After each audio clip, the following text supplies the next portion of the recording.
Alors aujourd'hui, cette interview, c'est l'interview de maître Sophia Albert Salmeron qui a bien voulu nous recevoir dans son cabinet d'avocat et qui va permettre de répondre à beaucoup de questions que les gilets jaunes se posent. Quels sont leurs droits?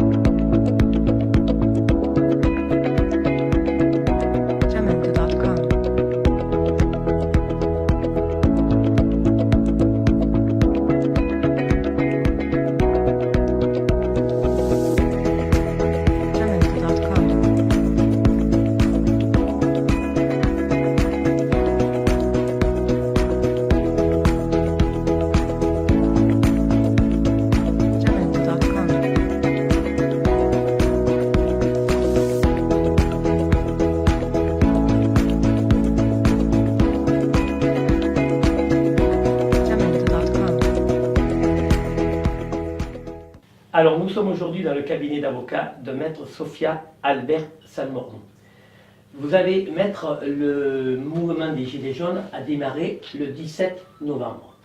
Est-ce que vous êtes senti impliqué dès le début ou vous avez attendu un petit peu de voir le mouvement, comment ça allait se passer? Non, je me suis impliquée dès le début. J'ai manifesté au rond-point Avignon Nord et ensuite il y a eu une grève des avocats qui a suivi. Et j'ai été la seule à porter le gilet jaune lors de cette manifestation. Donc dès le départ, j'ai soutenu ce mouvement. D'accord. De par votre profession, est-ce que vous n'avez pas pensé que ça pouvait vous amener un petit peu des pressions sur vous, comme quoi vous preniez parti pour les gilets jaunes? Non, je n'y ai pas pensé, je n'y pense toujours pas, parce que de toute façon, je ne céderai à aucune pression, parce que les avocats sont indépendants, et qu'ils ont la liberté de parole. D'accord. Est-ce que vous avez eu quand même des pressions depuis?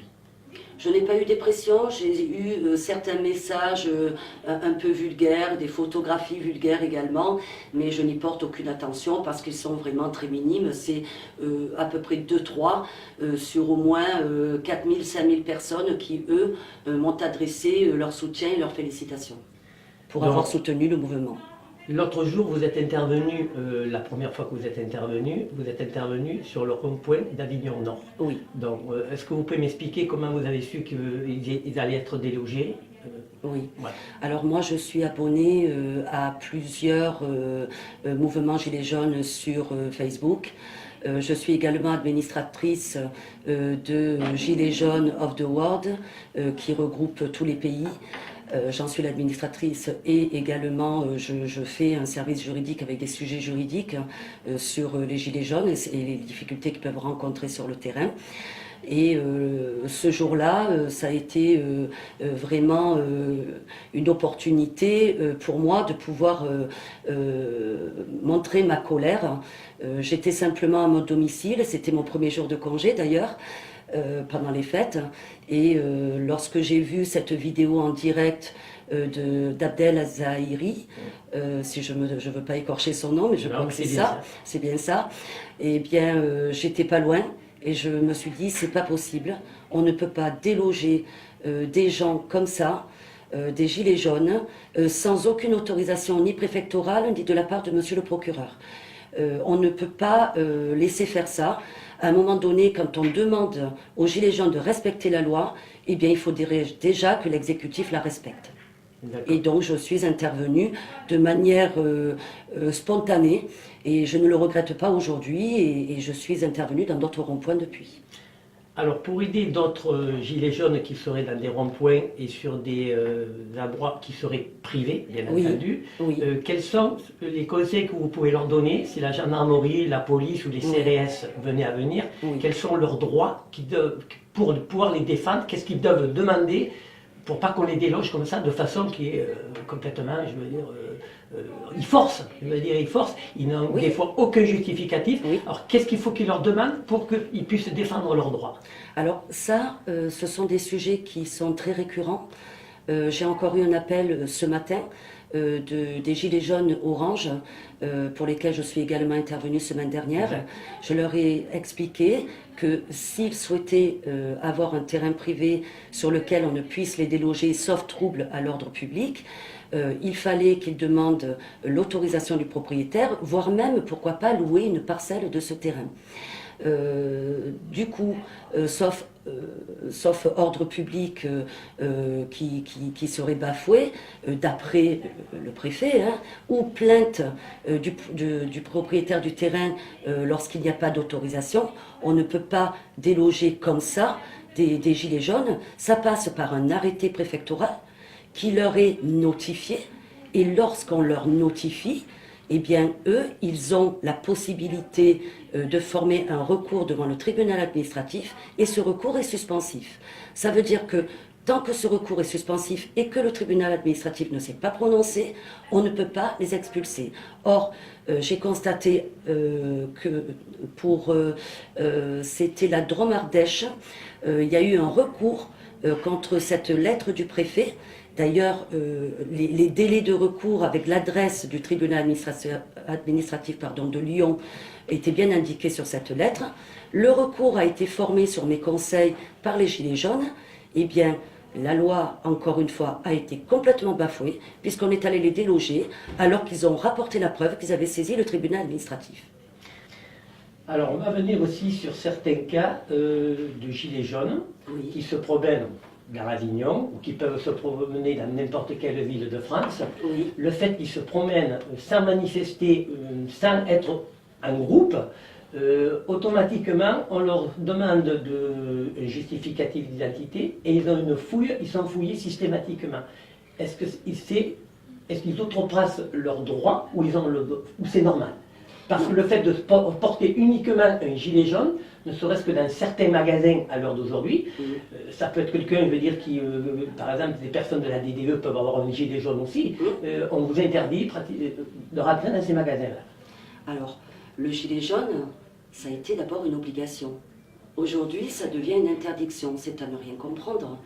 Il faut savoir qu'en France, les contrôles d'identité, qui sont à distinguer des vérifications d'identité, les contrôles d'identité ne peuvent être opérés par les forces de police que dans des conditions très strictes, c'est-à-dire trouble à l'ordre public. Donc à partir du moment où on se promène tranquillement dans une rue, on ne peut pas aller contrôler un individu. Il y a aussi, si on soupçonne la personne d'avoir commis une infraction ou qu'elle s'apprête à la commettre, or là, si on se balade, encore une fois, comme vous me dites, dans la rue tranquillement, on ne peut pas opérer un contrôle d'identité. Ces règles-là, il faut les respecter. Elles sont inscrites dans le Code de procédure pénale. D'ailleurs, vous avez même des jurisprudences de la Chambre criminelle de la Cour de cassation qui a condamné les officiers de police, et la Cour européenne des droits de l'homme qui a également antérieurement condamné la France pour avoir fait notamment des contrôles au faciès. Parce qu'il y avait des policiers qui, eux, d'après le faciès de l'individu qu'ils avaient en face d'eux, s'octroyaient le droit de procéder à un contrôle d'identité, alors qu'ils se baladaient tranquillement. Et bien là, c'est exactement la même chose. Je ne vois pas en quoi on pourrait, dans un état de droit, interdire les gens de former des groupes d'amis qui se baladent comme ça tranquillement. Et le gilet jaune ne doit pas aujourd'hui devenir un prétexte pour faire des contrôles d'identité ou pour faire des interpellations abusives. Non, une personne qui a un gilet jaune et qui a une fouille, je veux dire, ou qui est tout simplement mis en garde à vue, parce que sur lui, on a eu le cas, il a un pointeur laser, on lui confisque son pointeur laser, il a un couteau suisse, on lui dit que c'est interdit d'avoir un couteau suisse. Est-ce qu'il a des recours? Est-ce qu'il peut porter plainte? Alors, on va distinguer. Parce que le couteau, effectivement, ça peut être un motif d'interpellation, d'autant si la personne se trouve dans un lieu de manifestation. On peut le soupçonner, effectivement, de vouloir peut-être à un moment donné s'en servir. Pour le reste, non, il n'y a pas d'interdiction. Alors, généralement, les juges sont garants des libertés individuelles et le procureur doit également être garant des libertés individuelles. Le problème, c'est qu'aujourd'hui, et je le dis de manière tout à fait franche et sans accusation sur l'un ou l'autre des procureurs que j'ai à côtoyer, mais il faut savoir que actuellement, j'ai l'impression qu'il n'y a plus de garant de ces libertés individuelles puisqu'il y a des interpellations, des placements en garde à vue souvent sur des primo-délinquants et qu'il y a des comparutions immédiates alors que généralement quand même ces procédures sont réservées pour des actes très graves et des personnes qui sont déjà connues de la justice et dont on soupçonne qu'elles vont commettre des actes quand même qui relèvent d'une gravité. Il y a des échelles dans la gravité en matière pénale et je crois que ça, il faut en tenir compte également. Non, moi-même, j'ai été, on m'a fait comprendre, un policier m'a fait comprendre que mes vidéos gênent. Oui. Est-ce que nous, le fait de filmer la réalité de ce qui se passe dans les manifestations, aussi bien d'un côté, s'il y a des violences côté gilets jaunes ou violences côté policières, est-ce qu'on peut, nous interdire de diffuser ces vidéos sur les réseaux sociaux, YouTube, Facebook? Absolument pas. Absolument pas, pour une règle qui est très simple en droit. C'est qu'en matière civile, vous n'avez pas le droit, parce qu'il y a le droit à l'image, bien entendu, vous n'avez pas le droit d'enregistrer ou de filmer quelqu'un. En revanche, en matière pénale, tout enregistrement, qu'elle soit audiovisuelle ou non, est autorisé, tout simplement parce que ce sont des éléments de preuve que l'on peut apporter devant la juridiction pénale. Et donc, la preuve en matière pénale est totalement libre. D'accord. Ce qui veut dire qu'à une personne, ou même le fait d'être avec son téléphone et de faire des directs, quand il voit des forces de l'ordre faire de la violence ou quoi que ce soit, on ne peut pas lui reprocher. On ne peut pas lui reprocher et surtout on ne peut pas l'inquiéter pour ces faits-là. Parce qu'on a vu effectivement sur Paris une scène qui se passe où il y a des émeutes, un petit peu. Une première personne qui est avec un téléphone, on voit un CRS arriver vers lui, lui mettre un coup de matraque sur sa main, lui faire tomber son téléphone. Une deuxième personne est derrière, donc elle a filmé la manifestation et en même temps, enfin, cette émeute et cette personne qui filmait, on vient sur lui en courant et on lui casse son téléphone. Donc là, c'est vraiment un abus. C'est un abus, bien entendu, parce que les forces de police peuvent rétorquer, mais il y a le principe de proportionnalité. La situation que vous me décrivez, les actes de ces policiers n'étaient pas proportionnels, puisque vous êtes en train de me dire que cette personne finalement n'a rien fait, n'a pas participé à cette émeute et qu'elle était là de manière complètement tranquille et pacifique. Donc nous sommes bien en présence, et ça il ne faut pas se mentir, de violences policières. Et moi j'ai été très choquée ce matin lorsque j'ai vu à la télévision que ce gendarme qui a frappé à 2 reprises hier sur un manifestant n'ait pas été inquiété par monsieur le procureur. Il n'y a pas eu de poursuite. On nous dit il faut regarder quelle était réellement la situation.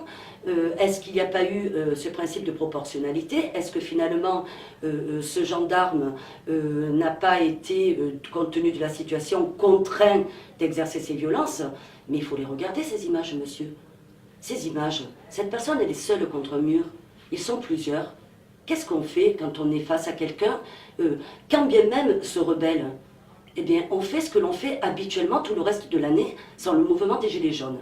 On est plusieurs policiers, on interpelle, on plaque au sol s'il le faut, on menotte et on interpelle. Mais c'est tout.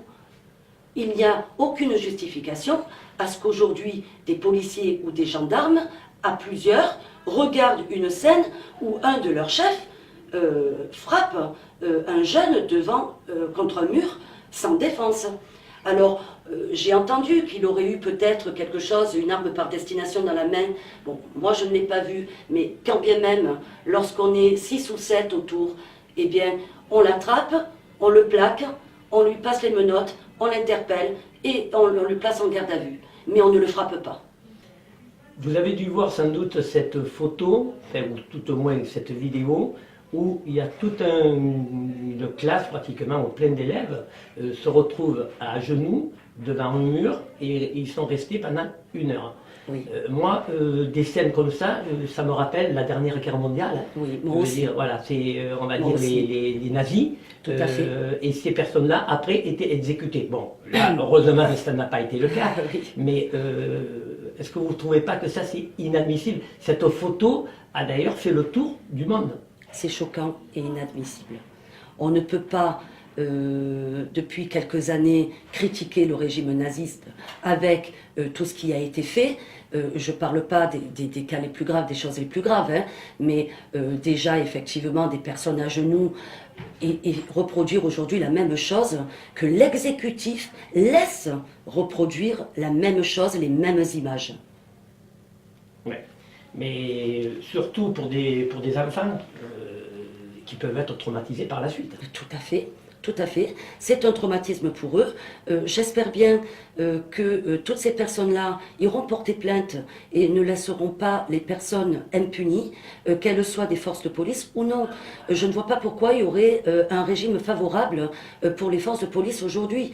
Quand il y a des débordements de la part des Gilets jaunes, eh bien, on l'entend dans les médias, on les interpelle immédiatement, ils sont jugés en comparution immédiate, la peine est sévère, parce que si je vous dis ça, c'est habitué des prétoires en matière pénale, je vois qu'aujourd'hui les peines sont disproportionnées par rapport à ce qui aurait pu être donné quelque temps auparavant.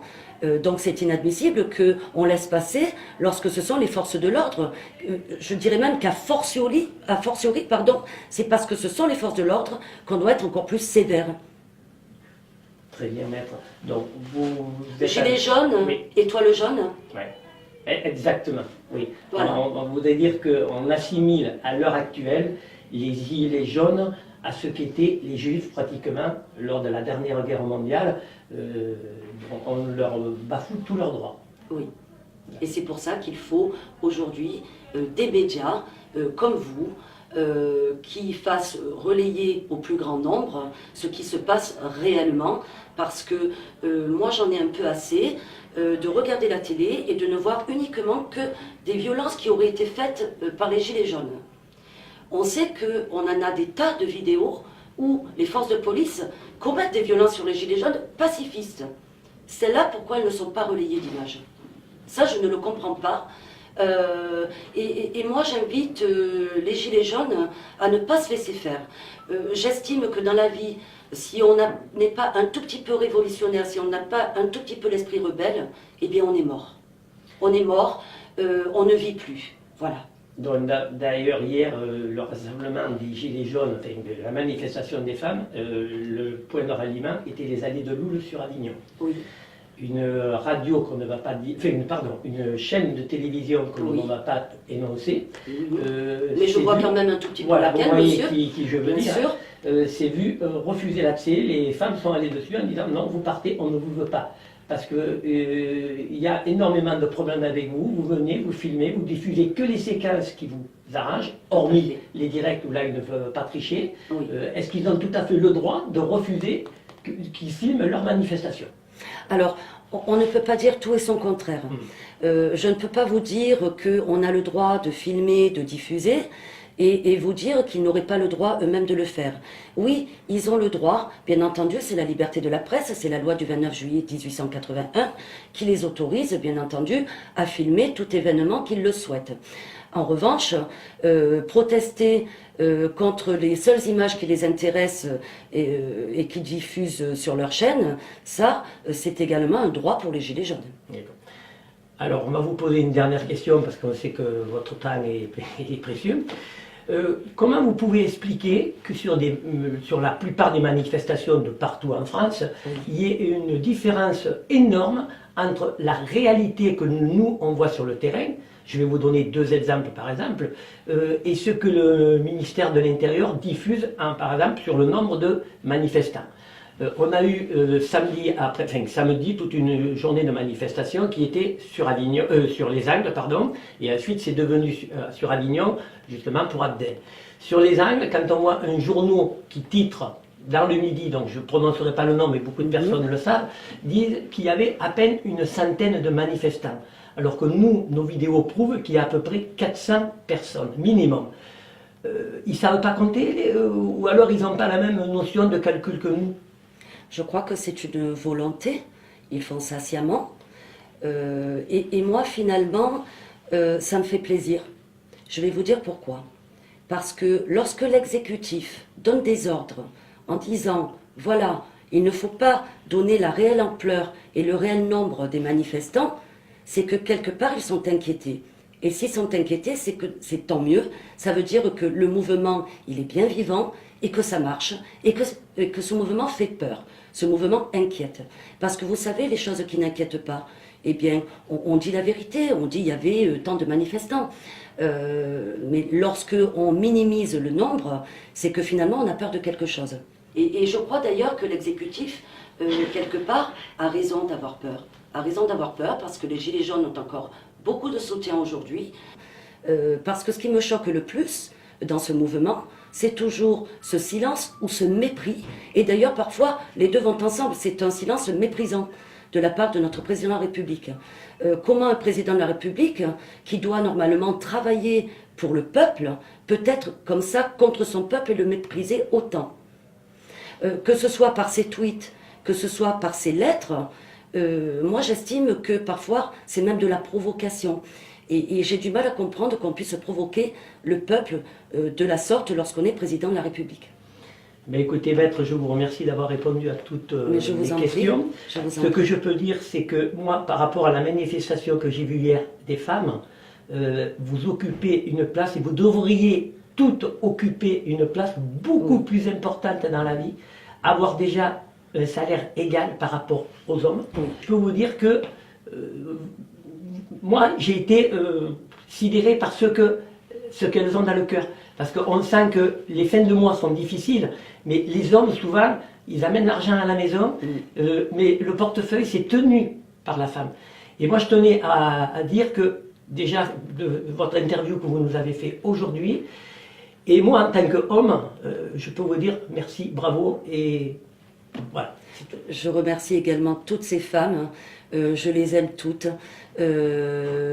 J'adore la femme et j'adore les hommes qui aiment la femme et qui la portent à leur juste valeur parce qu'elle le mérite. Voilà, effectivement, on est présente sur le terrain, on est présente partout, on ne lâchera rien, on continuera. J'ai bien compris leur détermination. Elles sont autant déterminées que les hommes, voire parfois plus. Même. Et franchement, ça fait du bien. Ça fait du bien, oui. Je vous remercie, maître. Je vous en prie. Alors, nous étions dans le cabinet d'avocat de maître Albert Salmeron.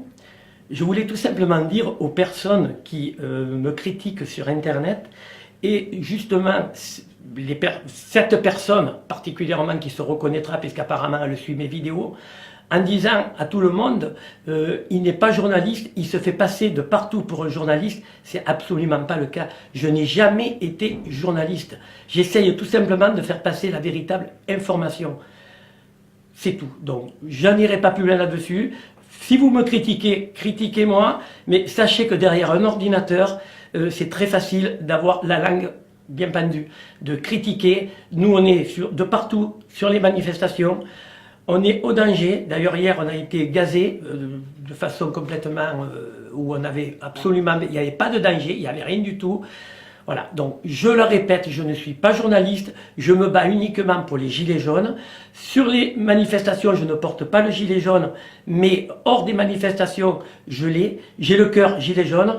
Et sachez que j'ai eu des pressions, mais tant que je le pourrai, je filmerai et je rapporterai la réalité des faits. Merci.